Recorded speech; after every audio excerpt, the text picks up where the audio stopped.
সাবেক দুই উপদেষ্টা নিয়ে বিতর্ক। রিজওয়ানা হাসান ও খলিলুর রহমানকে ঘিরে সমালোচনা। দেশের রাজনৈতিক অঙ্গনে নতুন করে আলোচনায় এসেছে দুই উপদেষ্টা।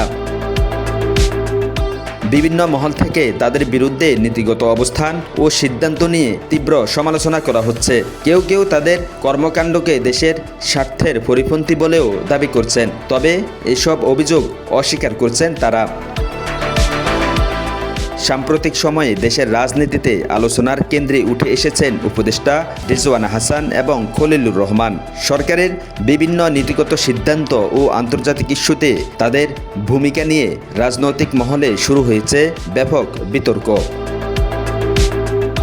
সমালোচকদের দাবি, কিছু সিদ্ধান্ত ও বক্তব্য দেশের রাজনৈতিক অবস্থানকে দুর্বল করতে পারে।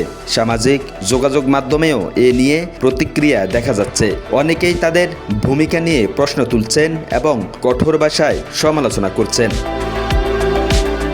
তবে এসব অভিযোগ রাজনৈতিক উদ্দেশ্য প্রণোদিত বলে দাবি করছেন রিজওয়ানা ও খলিল। তাদের মতে রাষ্ট্রীয় স্বার্থ এবং আন্তর্জাতিক কূটনৈতিক ভারসাম্য বজায় রেখেই সিদ্ধান্ত নেওয়া হয়েছে।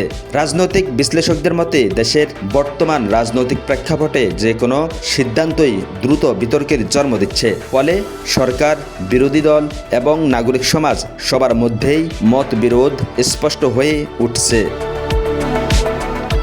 দুই উপদেষ্টাকে ঘিরে এই বিতর্ক কোথায় গিয়ে থামে তা এখনই বলা কঠিন। তবে রাজনৈতিক অঙ্গনে বিষয়টি নিয়ে আলোচনা যে আরও বাড়বে তা বলছেন বিশ্লেষকরা।